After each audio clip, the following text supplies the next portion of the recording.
Guys, welcome to my mini vlog. Kat po tayo sa hagdan. Dahil maganda po dito.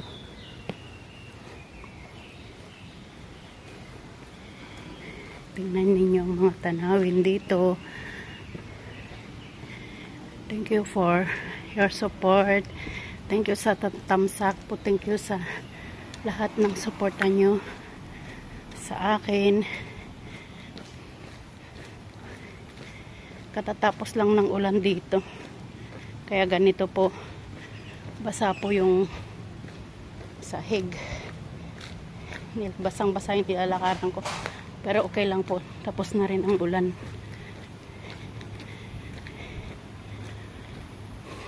Ganito po dito. Maganda po yung kapaligiran. Maaliwalas, tahimik na bansa.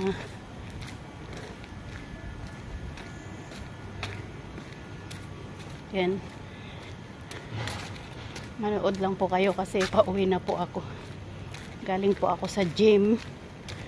Alam nyo naman po ang inyong kapatid, ka-idol, ka-pretty, lagi nag-e-exercise sa umaga. Pauwi na ako. Sana uminit na para matuyo naman po yung mga labahin namin. 24 hours na umuulan. Sobrang maulan panahon. Ganito po yata pag December, kahit dyan sa Pilipinas umuulan din.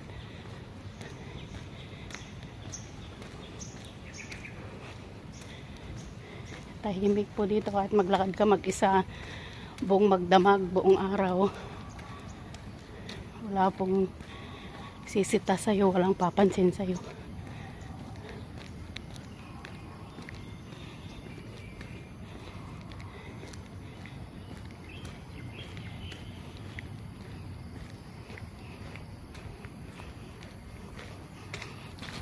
Oh, may mga bunga naman yung papaya.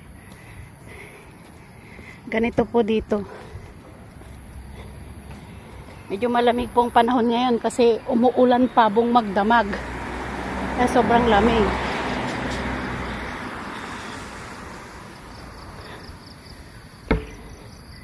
Yan po, pwede na tayong mamuti ng bunga ng malunggay tsaka nyog. Ang dami pong nyog dito. Ano, kita nyo guys, ang sarap pong bumawa ng buko salad. Ang daming mura. Yun, pwedeng-pwede na po ito guys. Yan o. Sa dami ng bunga ng nyog.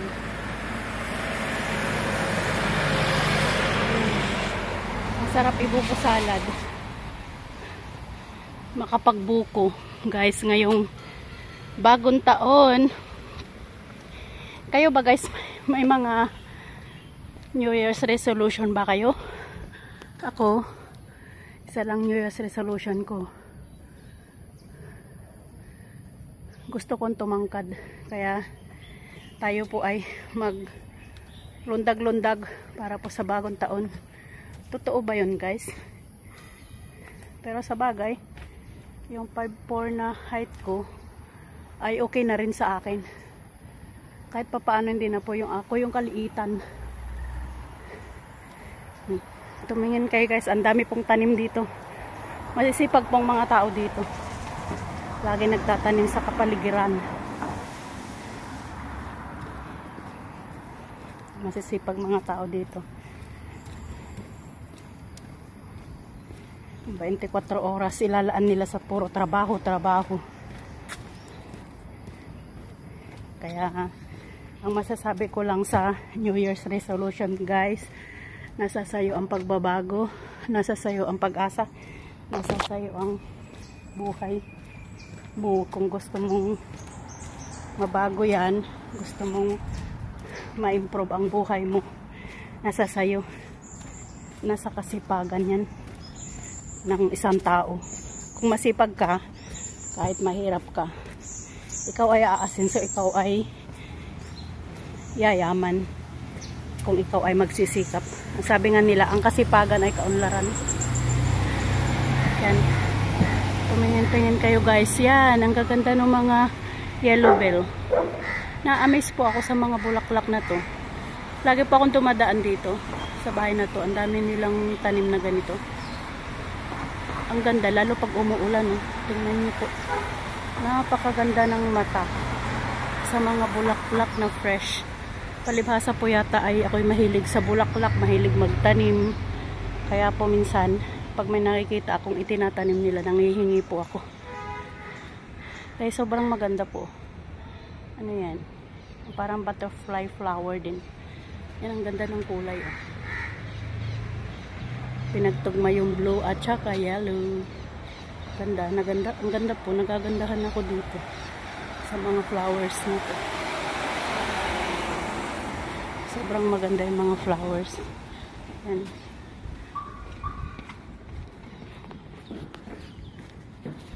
Continue watching guys.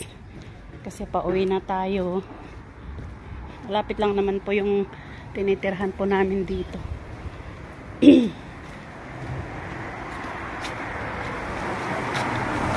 Pero nakakarating po ako sa palengke araw-araw para malayo-layo po yung aking paglalakad. Kaya po minsan nakakarating po ako ng palengke.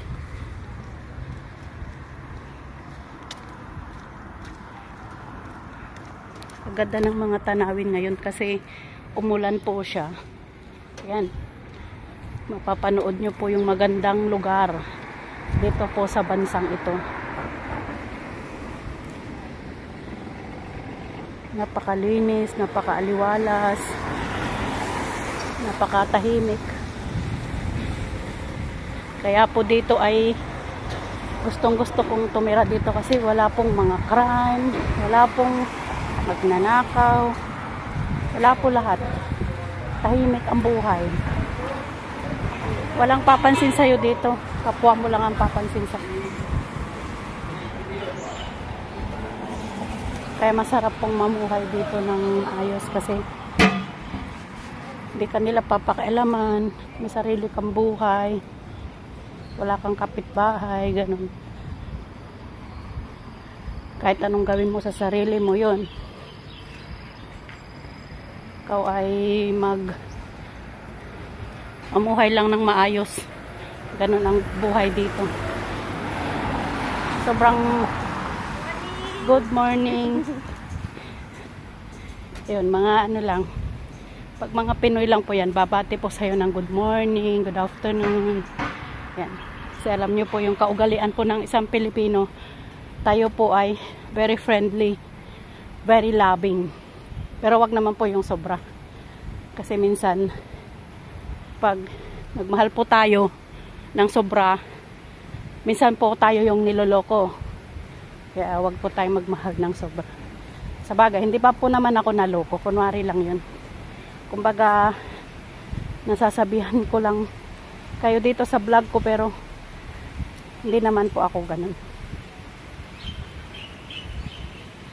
Minsan, ang buhay natin talagang ganito lang po.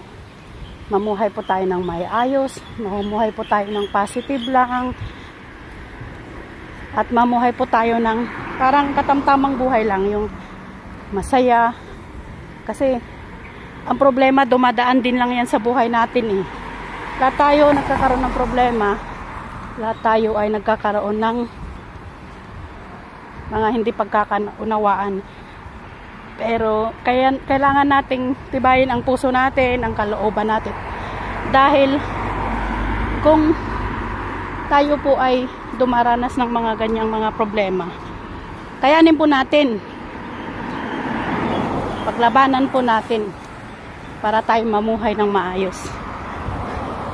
Okay guys, dito na po magtatapos ang vlog ko. At maraming salamat po sa panunood, sa pagtamsak, sa pagsuporta sa akin, at sa lahat ng mga supporters ko po doon sa YouTube ko po. Maraming salamat po. Tunay nga minsan na kayo po ay nakakatulong din po sa akin ng malaki. Thank you guys for watching. I love you all. Have a blessed Thursday to all. I love you.